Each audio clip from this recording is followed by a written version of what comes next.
Welcome to Egypt and welcome to Cairo. I want to go quick bit.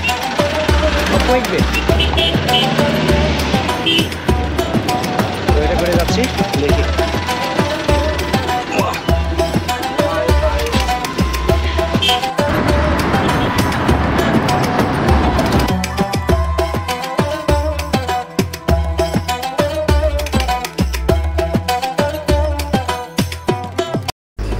আসসালামু আলাইকুম রহমতুল্লাহ। Immigration শেষ করে Egyptian এয়ারলাইন্সের লবিতে বসে আছি।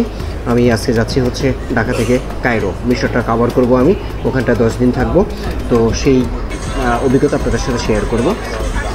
ঢাকা থেকে কায়রোর টোটাল ডিস্টেন্স হচ্ছে 5800 কিলোমিটার এবং সময় লাগার কথা 7 ঘন্টা। এখানে ছোট্ট একটা ইনফরমেশন যোগ করি, সেটা হচ্ছে ঢাকা থেকে কায়রো একমাত্র ইজিপশিয়ান এয়ারলাইন্সের ডিরেক্ট ফ্লাইট অপারেট করে সপ্তাহে 2 দিন, রবিবার এবং বুধবার। সিটের সামনে মনিটরে প্লেনের পজিশনটা দেখা যায়, চলুন একটু দেখে নিই। এই তো প্লেনটা এখন প্রায় কলকাতার উপর দিয়ে যাচ্ছে এবং এটা হোপফুলি ওখানে পৌঁছাবে, মানে মিশরে পৌঁছাবে ওখানকার টাইম রাত্রে 12টা। এখানে আরেকটা ইনফরমেশন দিয়ে রাখি, ইজিপ্ট এয়ারলাইন্সের একমাত্র অফিস কিন্তু বনানীতে, এদের কোনো শাখা ব্রাঞ্চ কিন্তু কোথাও নেই। প্লেনে খাবার সার্ভ করছে, চলুন একটু মেনুটা দেখে নেই কী দিয়েছে এরা। একটা সালাদ দিয়েছে আর সালাদের সাথে বেশ কয়েকটা আইটেম যোগ করেছে। আর এখানে একটা বনরুটি দিয়েছে আর এটা একটা পায়েস। আর এটা হচ্ছে রাইস উইথ বিফ। আমি যেহেতু বিফটা সিলেক্ট করছি এই জন্য ওরা বিফটা দিয়েছে। চলুন খেতে খেতে প্লেনের পজিশনটা একটু দেখে নেই। প্লেনটা এখন বর্তমানে 9806 মিটার উপরে আছে এবং এইটা 946 কিলোমিটার বেগে যাচ্ছে এবং বাইরের টেম্পারেচার -29। আলহামদুলিল্লাহ সেফলি কায়রোতে প্লেনটি ল্যান্ড করেছে। এখন নামার পালা, নেমে জাস্ট ইমিগ্রেশনের দিকে যাব।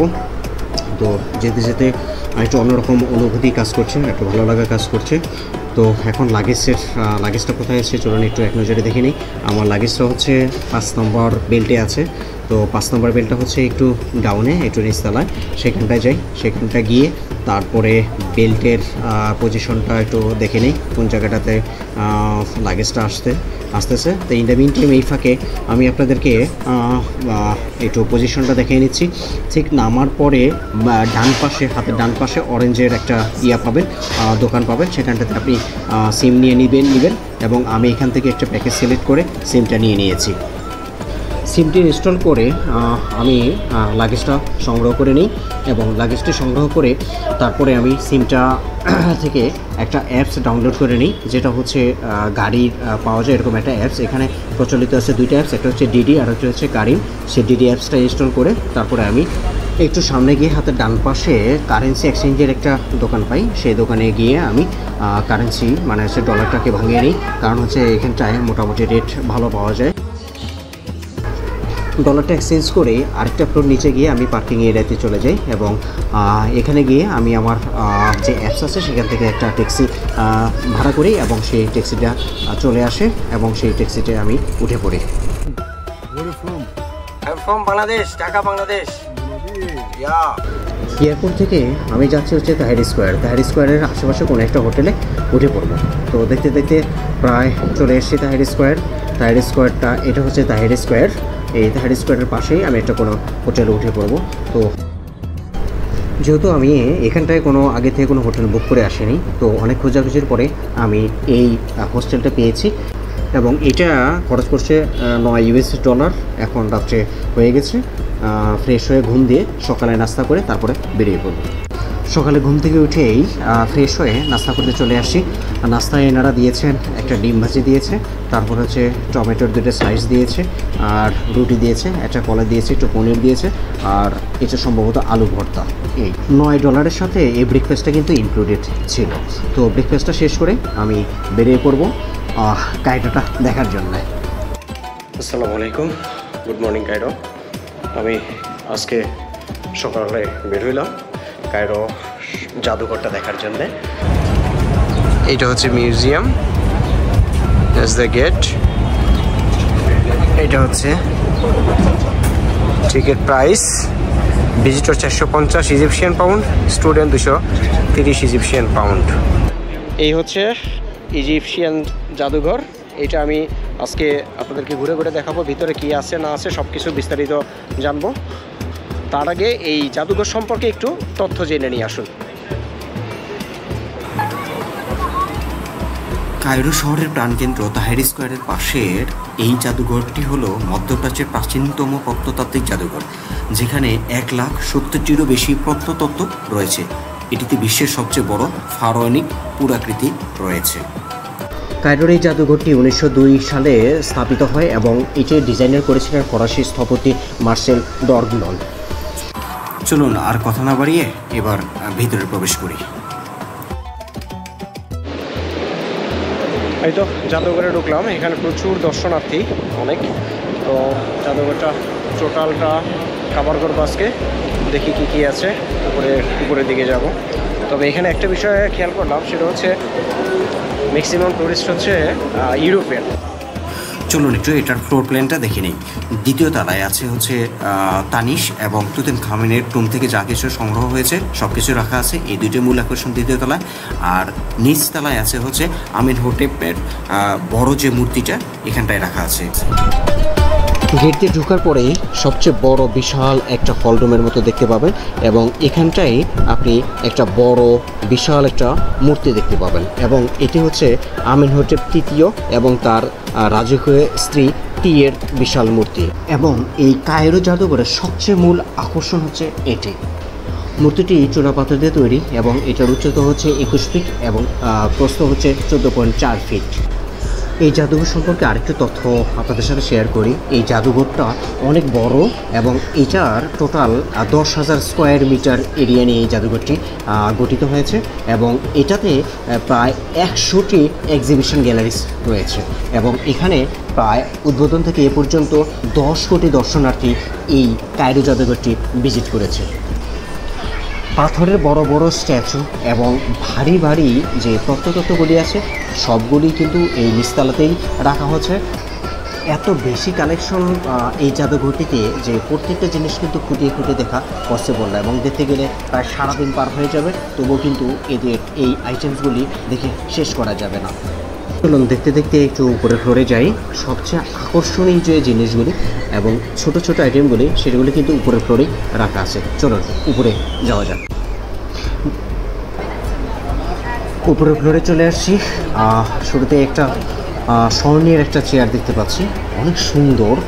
এত আগের এই চেয়ারটা দেখলে অবাক লাগে এবং এখনও সেই উজ্জ্বলতা ধরে রেখেছে এই চেয়ারটি। এই যে রিয়েল মমি দেখাচ্ছি আপনাদেরকে, কফিনের ভিতরে রিয়েল মমি, বুঝলেন? হাত দুটো একবারে ওই অবস্থায় রয়েছে। এই যে এই কফিনের মধ্যে রিয়েল মমি। আরেকটি ইনফরমেশন দেই আপনাদেরকে, রাজকীয় যে মমিগুলি সেই মমিগুলি কিন্তু এই জাদুঘরটা থেকে স্থানান্তর করে নতুন জাদুঘরটাতে রাখা হয় এবং ওইখানটাতেই কিন্তু ফেরাউনের মানে রামসেস টুর যে মমি সেটা কিন্তু ওই জাদুঘরটাতেই রাখা আছে, এখানে কিন্তু এটা নেই। 11 বছরের ফারাও এই তুতানখামনের টোম থেকে তার দেহের সাথে যে সমস্ত স্বর্ণালঙ্কার সহ যাবতীয় জিনিসপত্র যা টম্বে দেওয়া ছিল সব কিন্তু এখানে রাখা আছে এবং এই রুমে ছবি তোলা নিষিদ্ধ। তারপরেও আমি লুকিয়ে একটু ছবি ক্যাপচার করেছিলাম, যা আপনাদেরকে দেখাচ্ছি। এই পুরো কফিনটাই কিন্তু স্বর্ণ দিয়ে মোড়ানো এবং স্বর্ণের কারুকাজ সম্বলিত, যা দেখলে অবাক লাগে। উফ, যা দেখলাম ভাই, ইনক্রেডিবল, অসম্ভব। এটা দেখার জন্য এখানে আসছিলাম মূলত। এই হচ্ছে এরপরের যে রুমটি আছে সেটা হচ্ছে তানিশের টুম থেকে আবিষ্কারকৃত যে জিনিসপত্রগুলি আছে সব এই রুমে রাখা আছে এবং এই তানিশের রুম হচ্ছে টোটাল 2টি, এইটা আর একটা হচ্ছে আর একটু সামনে। এবং এটার মধ্যে যখন আমি গিয়েছি তখন অবাক হয়েছে যে সেই আমলে এই রাজার মৃত্যুর পরে তাদের দেহের সাথে স্বর্ণালঙ্কার সমস্ত জিনিসপত্রগুলো দিয়ে দেওয়া হচ্ছে এবং সবই স্বর্ণের এবং এর কারুকাজগুলো দেখলে যে কেউ অবাক হয়ে যাবে যে সেই আমলে এই কারুকাজগুলো কীভাবে ফুটিয়ে তোলা সম্ভব। যাই হোক, সব কিছু দেখে আজকে বিদায় নেওয়ার পালা। তো জাদুঘর থেকে বের হওয়ার সময় আপনি এই এক্সিটটা পাবেন, যেটা দোকানের মতো অনেকটা দোকান। এদিক দিয়ে আপনাকে বের হয়ে আসতে হবে এবং বের হওয়ার পথে আপনি প্রচুর কালেকশন দেখবেন যেগুলা হ্যান্ডমেড এবং অনেক সিম্বল এখানে পাবেন। এগুলা আপনি বাসার জন্য বা আত্মীয় স্বজনের জন্য আপনি কিনে নিতে পারেন। তবে অবশ্যই এখানটায় তুলনামূলক দাম বেশি। দামটা যদি আপনার কাছে কোনো ফ্যাক্টর না হয় তাহলে আপনি অবশ্যই এখান থেকে স্মৃতিস্বরূপ কোনো কিছু সংগ্রহ করে নিয়ে বা চলে আসতে পারেন দেশে। জাদুঘর থেকে বের হলেই বাহিরে কিছু দোকানপাট পাবেন। তবে আজকের এই পর্ব শেষ করার আগে চলুন সংক্ষেপে এর সামারিটা টেনে নিই। 9টা থেকে 11টা পর্যন্ত এই 2 ঘন্টা আমি এই মিউজিয়ামটা ঘুরে দেখলাম। তো এখানে মেইন যে আকর্ষণটা আমার কাছে সবচেয়ে ভালো লাগছে যে 2টা ব্যাপার, সেটা হচ্ছে 2টা টোম্ব আবিষ্কার করা হয়েছিল কিংস অফ দ্য ভ্যালির থেকে। একটা হচ্ছে তুতেন খামেনের যে টোম্ব, সেখান থেকে তার দেহের সাথে যে সমস্ত জিনিসগুলো দেওয়া ছিল সেগুলো এখানটায় রাখা আছে।